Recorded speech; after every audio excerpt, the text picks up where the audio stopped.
गणेशाय नमो नमः। अध्याय 69। कंडू मुनि का चरित्र और मुनि पर भगवान पुरुषोत्तम की कृपा। व्यास जी कहते हैं, मुनिवरों, पुरुषोत्तम क्षेत्र संपूर्ण जीवों के लिए सुखदायी है। वह धर्म, अर्थ, काम और मोक्ष चारों पुरुषार्थों का फल देने वाला है। उस तीर्थ में कंडू नाम के एक महातेजस्वी मुनि रहा करते थे, जो परम धार्मिक, सत्यवादी, पवित्र, जितेंद्रिय और समस्त प्राणियों के हित में तत्पर रहने वाले थे। उन्होंने इंद्रियों को जीतकर क्रोध पर अधिकार प्राप्त कर लिया था। वे वेदांगों के पारंगत विद्वान थे और भगवान पुरुषोत्तम की आराधना करके उत्तम सिद्धि प्राप्त कर चुके थे। उनके सिवा और भी बहुत से मुनि वहाँ उत्तम व्रत का पालन करते हुए सिद्ध हो चुके हैं। मुनियों ने पूछा, साधु शिरोमणे, कंडू कौन थे और उन्होंने किस प्रकार वहाँ परम गति प्राप्त की? हम उनका चरित्र सुनना चाहते हैं, बताइए। व्यास जी बोले, मुनीश्वरों, कंडू मुनि की कथा बड़ी मनोहर है। मैं संक्षेप से ही कहूंगा, सुनो। गौतमी नदी के परम मनोरम एकांत तट पर, जहाँ कंद, मूल, फल, समिधा, पुष्प और कुश आदि की अधिकता थी, कंडू मुनि का आश्रम था। वहाँ सभी ऋतुओं के फल और फूल सुलभ थे। केलों का उद्यान केलों का उद्यान उस आश्रम की शोभा बढ़ा रहा था।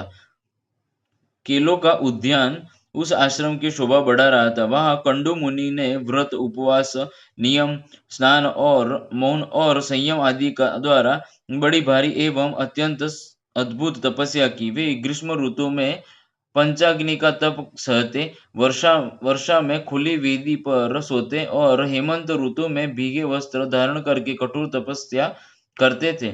मुनि की तपस्या का बढ़ता हुआ प्रभाव देख देवता, गंधर्व, सिद्ध और विद्याधरों को बड़ा विस्मय हुआ। वे कहने लगे, इनका महान धैर्य अद्भुत है, इनकी कठोर तपस्या नितांत आश्चर्य है। उन्हें तपस्या में स्थित देखो इंद्र सहित संपूर्ण देवताओं उनके भय से व्याकुल हो आपस में परामर्श करने लगे। वे उनकी तपस्या में विघ्न डालना चाहते थे। त्रिभुवन के स्वामी इंद्र देवताओं का अभिप्राय जानकर एक सुंदरी अप्सरा से बोले, प्रलोचे प्रमलोचे, तुम शीघ्र कंडू मुनि के आश्रम पर जाओ। मुनि वहाँ तपस्या करते हैं। उनकी तपस्या में विघ्न डालने के लिए ही तुम्हें भेजा जाता है। सुंदरी, तुम शीघ्र ही उनके चित्त में शोभ उत्पन्न कर दो। प्रमलोचा बोली, सूरश्रेष्ठ, मैं सदा आपकी आज्ञा का पालन करती हूँ, किंतु इस कार्य में तो मेरे जीवन का ही संदेह है।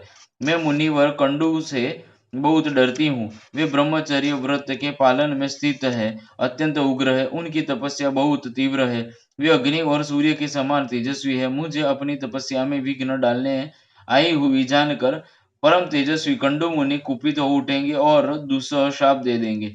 यह सुनकर इंद्र ने कहा, सुंदरी, मैं कामदेव, ऋतुराज, वसंत और दक्षिण समीर को तुम्हारी सहायता में देता हूँ। इन सब के साथ उस स्थान पर जाओ जहाँ वे महामुनि रहते हैं। इंद्र का यह कथन सुनकर मनोहर नेत्रों वाली प्रमलोचा कामदेव आदि के साथ आकाश मार्ग से कंडू मुनि के आश्रम पर गई। वहां पहुंचकर उसने एक बहुत सुंदर वन देखा। तीव्र तपस्या में लगे हुए पाप रहित मुनिवर कंडू भी आश्रम पर ही दिखाई दिए। प्रमलोचा और कामदेव आदि ने देखा, वह वन नंदन वन के समान रमणीय था। सभी ऋतुओं में विकसित होने वाली सुंदर पुष्प उसकी शोभा बढ़ा रहे थे। नाना प्रकार के पक्षी वृक्षों पर बैठकर अपने श्रवण सुखद कलरवों से उस वन को मुखरित कर रहे थे। अप्सरा ने क्रमशः संपूर्ण वन का निरीक्षण किया और परम अद्भुत मनोहर कानन की शोभा देख उसके नेत्र आश्चर्यचकित हो उठे। उसने वायु, कामदेव और वसंत से कहा, अब आप लोग पृथक पृथक मेरी सहायता करें।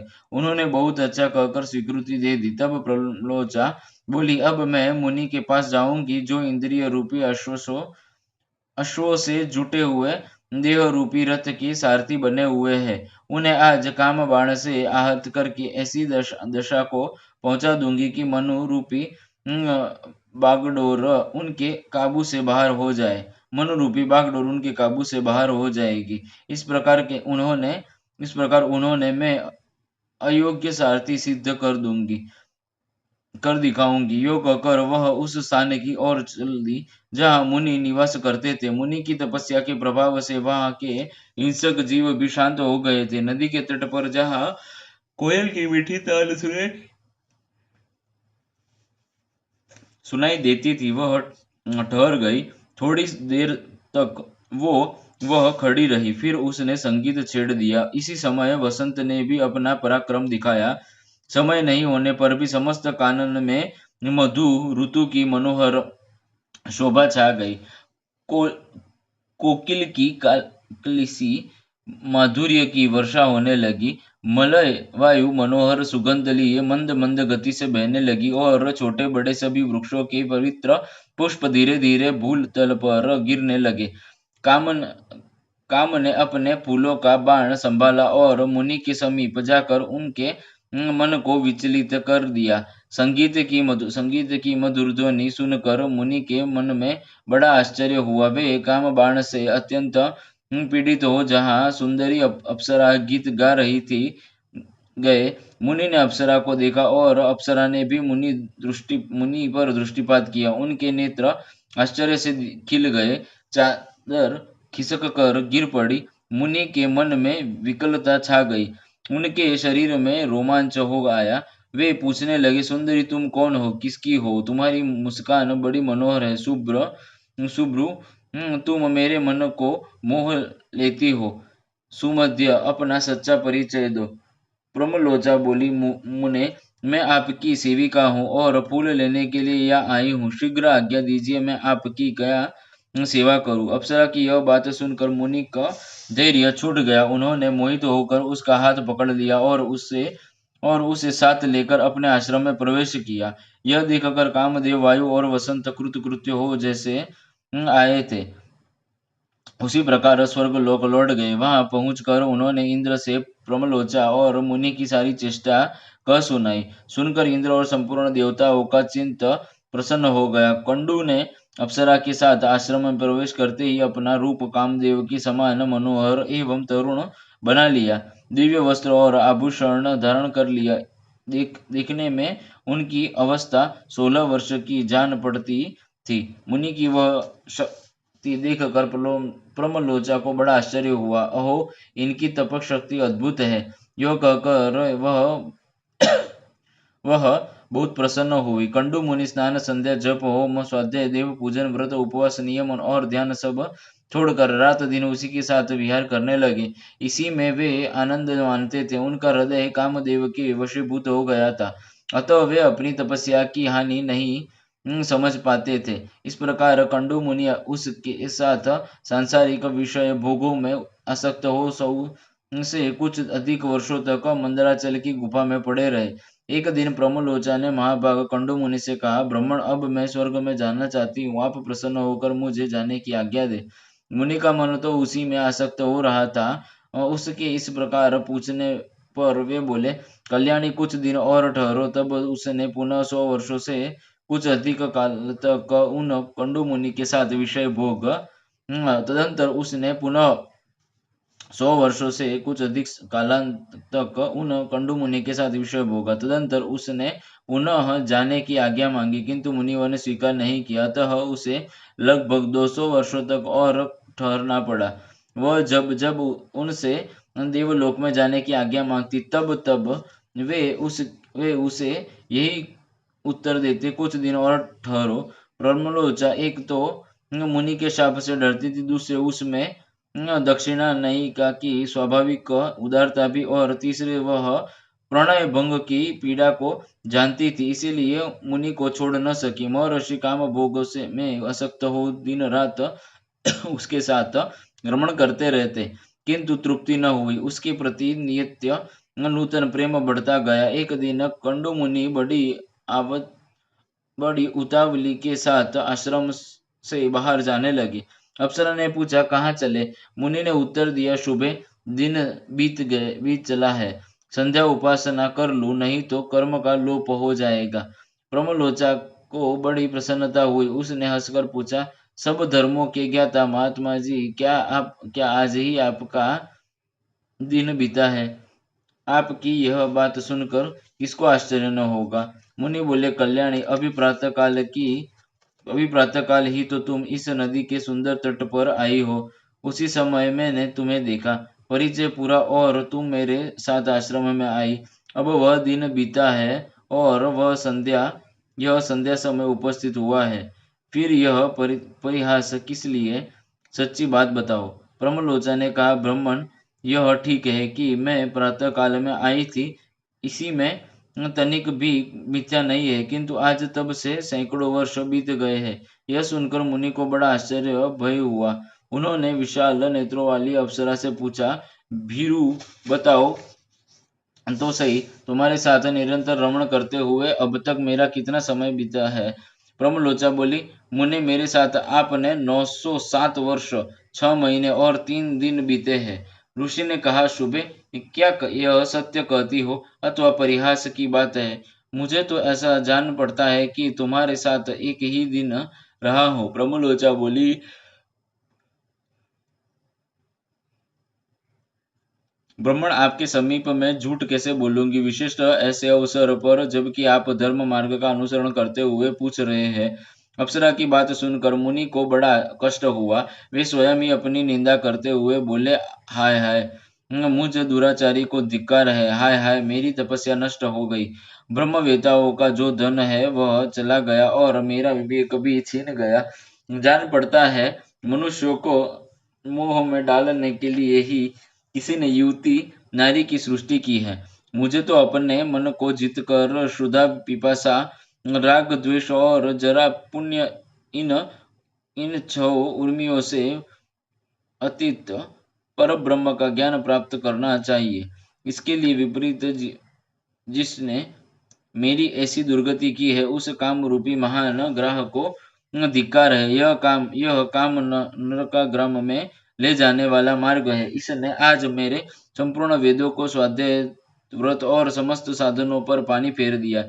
इस प्रकार स्वयं ही अपनी निंदा करके वे धर्म के ज्ञाता मुनि पास ही बैठी हुई उस अप्सरा से बोले, पापिणी, तेरी जहाँ इच्छा हो चली जा।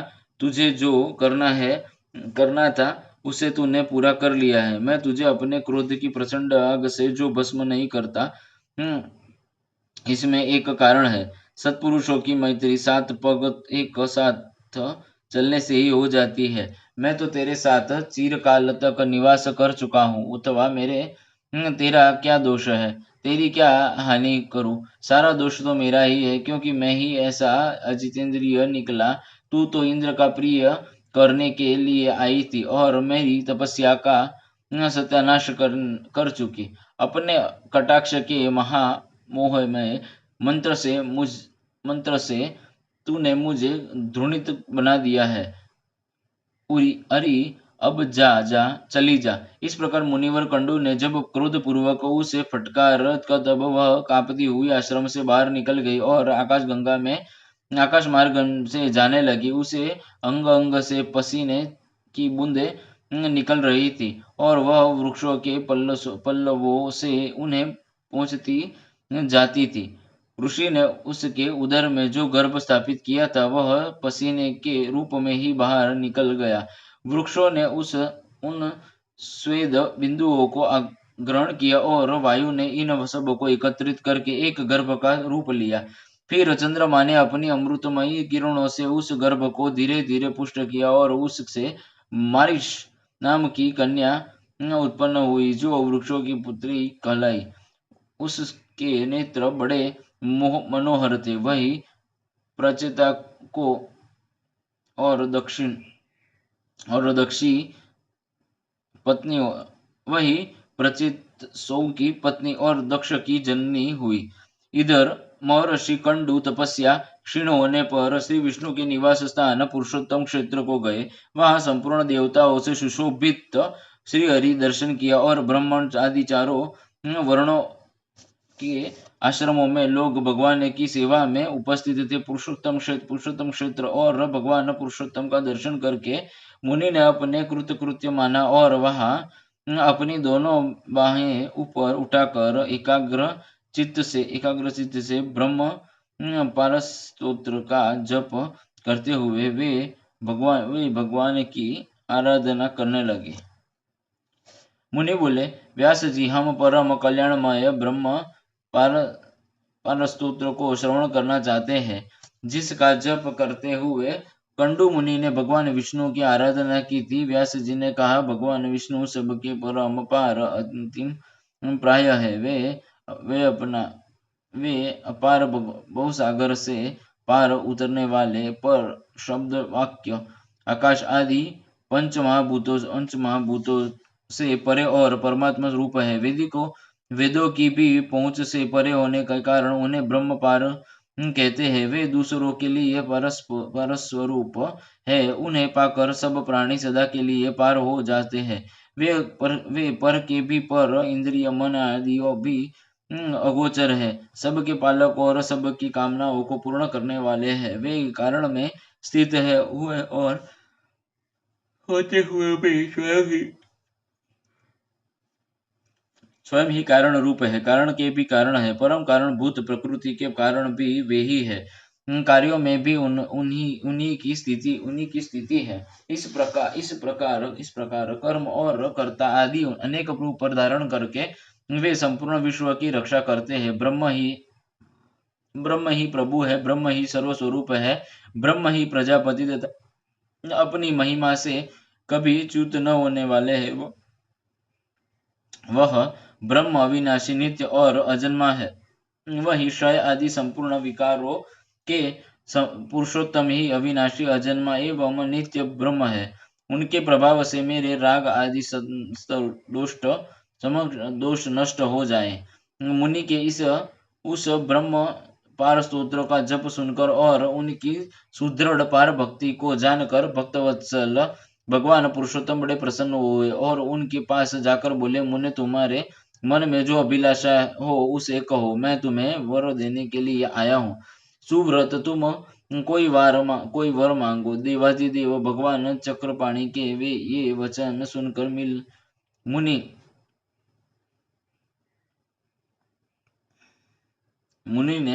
मुनि ने सहसा आंखें खोल दी और देखा भगवान सामने खड़े हैं। उनका श्रीअंग तीसी के फूल की भांति श्याम है। नेत्र पद्मपत्र के समान विशाल है और हाथों में शंख चक्र और गदा शोभा पाते हैं। माथे पर मुकुट और भुजाओं में भुजबंध सुशोभित है। चार भुजाओं में अंग अंग से उदारता टपकती है। सुंदर शरीर पर पीतांबर शोभा दे रहा है। श्रीवत्स चिन्ह युक्त वक्षस्थल वनमाला से विभूषित है। श्री हरि समस्त शुभ लक्षणों से युक्त दिखाई देते हैं। उनके अंगों में सब प्रकार के रत्नमय आभूषणों शोभा पाते हैं। श्री अंग में दिव्य चंदन लगाए और दिव्य हार उनकी शोभा बढ़ा रहा है। इस प्रकार भगवान की झांकी देख कर कंडू मुनि के शरीर में रोमांच हो गया। उन्होंने दंड की भांति पृथ्वी पर गिरकर साष्टांग प्रणाम किया और कहा, आज मेरा जन्म सफल हुआ है। आज मेरी तपस्या का फल मिल गया। योग कर मुनि ने भगवान की स्तुति आरंभ की। कंडू बोले, नारायण हरि श्री कृष्ण श्री वासु जगतपति जगतबीज जगतक्षिणी, आपको नमस्कार है। अव्यक्त विष्णु, आप ही सबकी उत्पत्ति के कारण है। प्रकृति और पुरुष दोनों से उत्तम होने के कारण आपको प्रकृति और पुरुष दोनों से उत्तम होने के कारण आपको पुरुषोत्तम कहते हैं। कमल नयन गोविंद जगन्नाथ, आपको नमस्कार है। आप हिरण्यगर्भ, लक्ष्मीपति, पद्मनाभ और सनातन पुरुष है। यह पृथ्वी आपके गर्भ में है और आप ध्रुव और ईश्वर है। ऋषिकेश, आपको नमस्कार है। आप अनादि अनंत और अजयी है। विजयी पुरुषों में श्रेष्ठ, आपकी जय हो। श्री कृष्ण, आप अजित और अखंड है।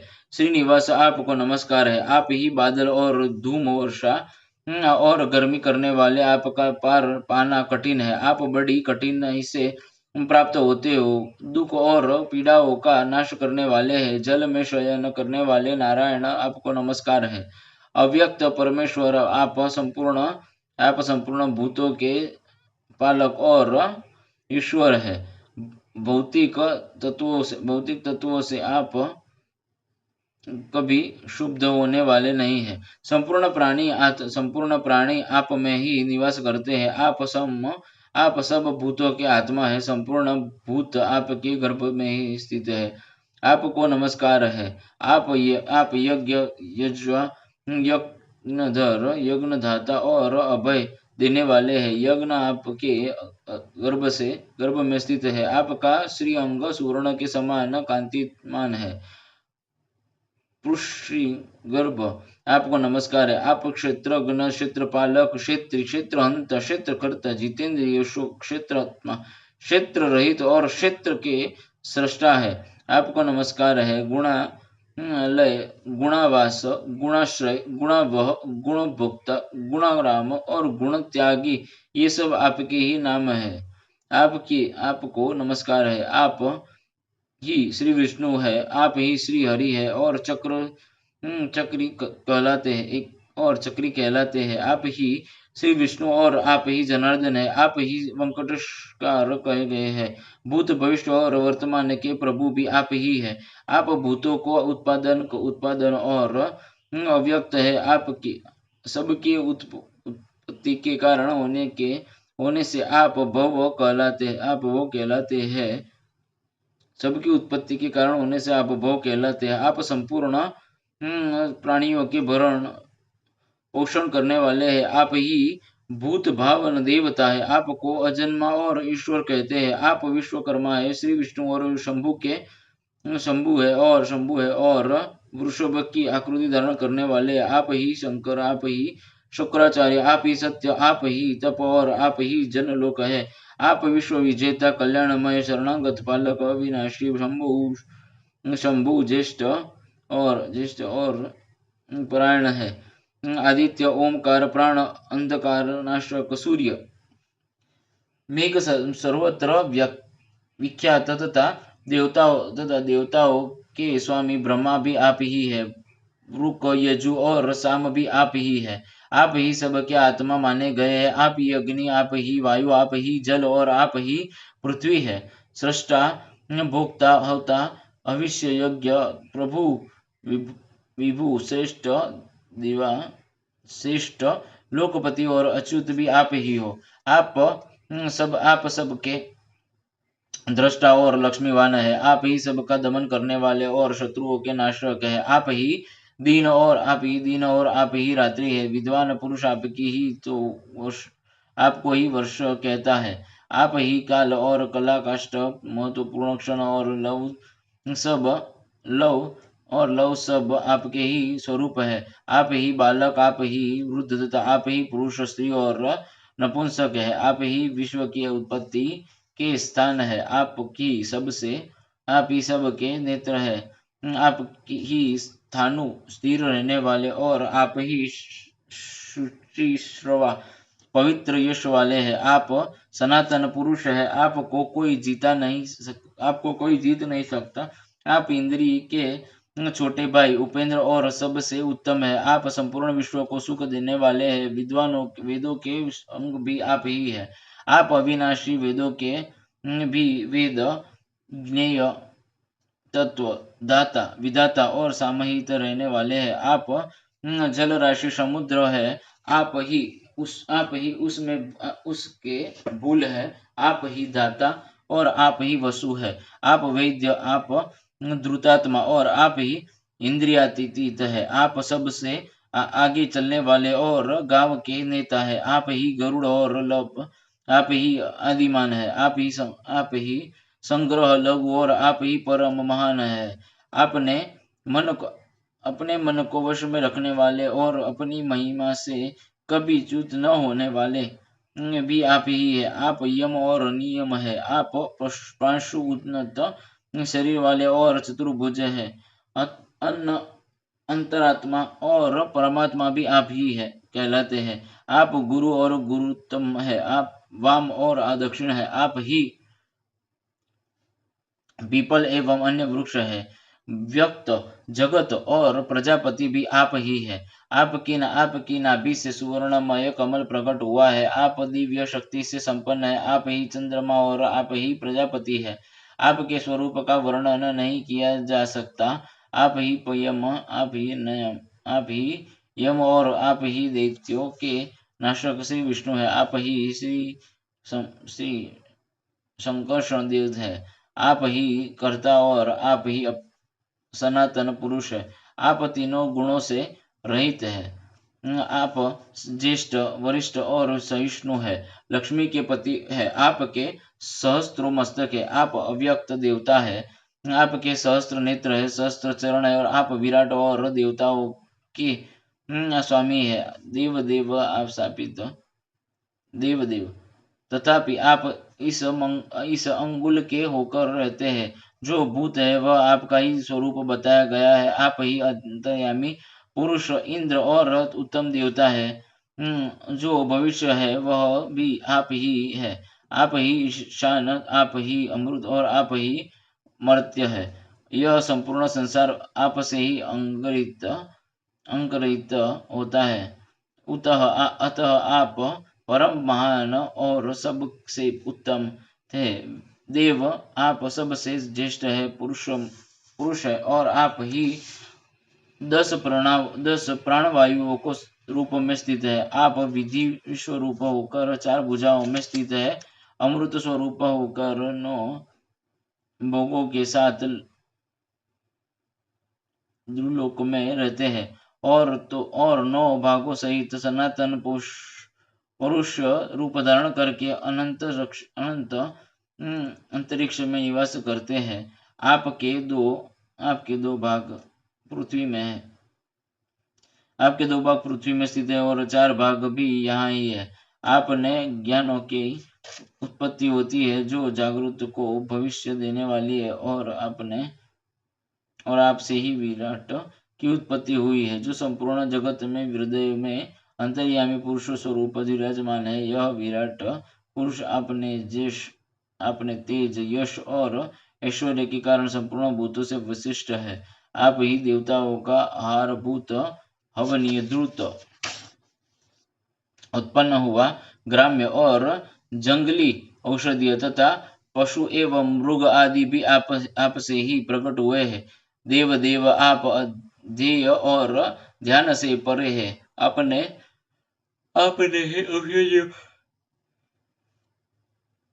आपने ही औषधियों को उत्पन्न किया है। आप ही 7 मुख वालों देदीप्यमान विग्रह से युक्त काल है। यह स्थावर और जंगम तथा चर और अचर संपूर्ण जगत आप से ही प्रकट हुआ है और आप में ही स्थित है। आप अनिरुद्ध, वासुदेव, प्रद्युम्न तथा दैत्यनाशक संपूर्ण संकर्षण है। देव, आप संपूर्ण देशों में श्रेष्ठ और समस्त विश्व के परम आश्रय है। कमल नयन, मेरी रक्षा कीजिए। नारायण, आपको नमस्कार है। भगवान विष्णु, आपको नमस्कार है। पुरुषोत्तम, आपको नमस्कार है। सर्व लोकेश्वर, आपको नमस्कार है। कमल नयन, आपको नमस्कार है। गुणालय, आपको नमस्कार है। गुणाकार, आपको नमस्कार है। वसुदेव, आपको नमस्कार है। पुरुषोत्तम, आपको नमस्कार है। सुरोत्तम, आपको नमस्कार है। नमस्कार है। जनार्दन, आपको नमस्कार है। सनातन धर्म, आपको नमस्कार है। योगी गम्य परमेश्वर, आपको पर नमस्कार है। योगी के आश्रय स्थान, आपको नमस्कार है। गोपते, श्रीपति, मरुपते, श्री विष्णु, आपको नमस्कार है।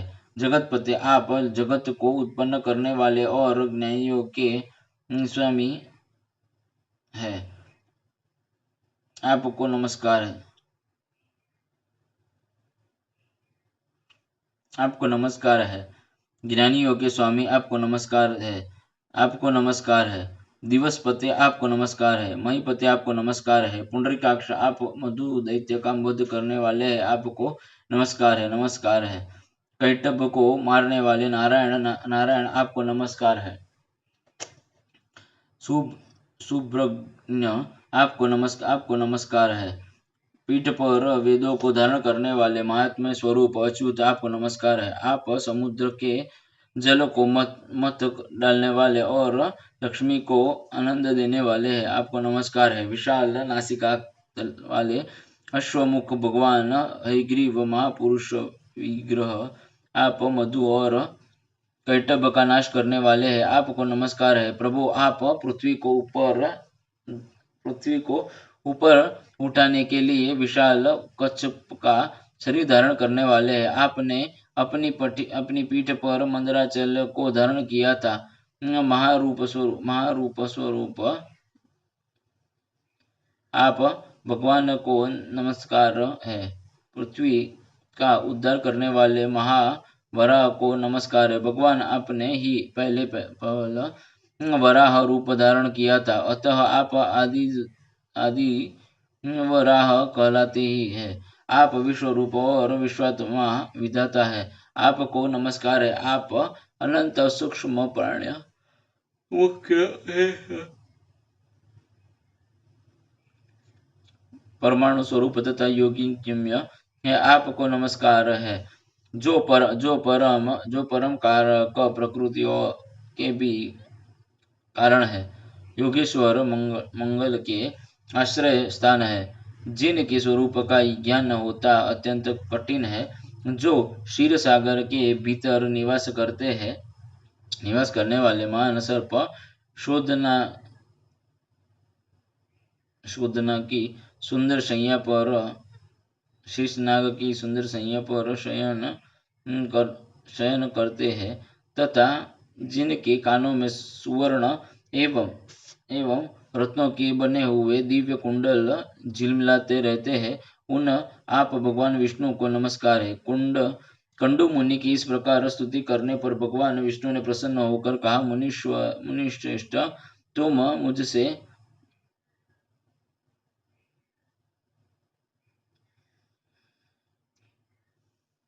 कंडू बोले, तुम मुझसे जो कुछ पाना चाहते हो उसे शीघ्र कहो। कंडू बोले, जगन्नाथ, यह संसार अत्यंत दुस्तर और रोमांचकारी है, उसमें दुखों की ही अधिकता है। यह अनित्य और केले के पत्ती की भांति सारहीन है।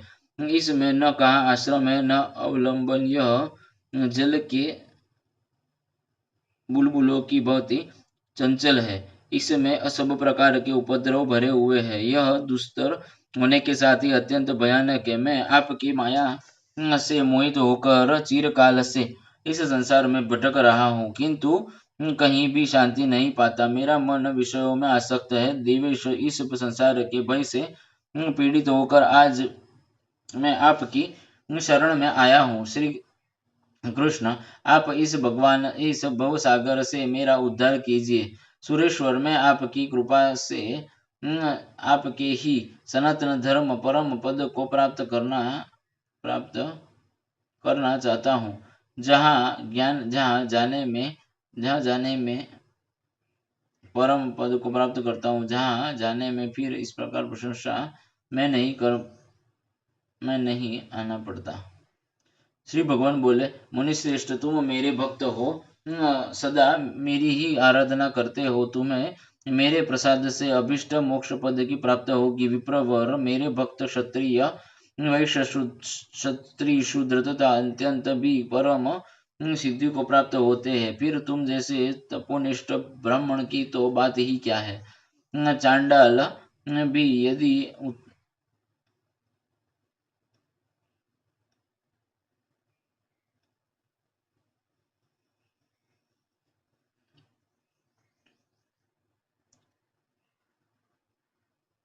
फिर तुम जैसे तपोनिष्ठ ब्राह्मण की तो बात ही क्या है।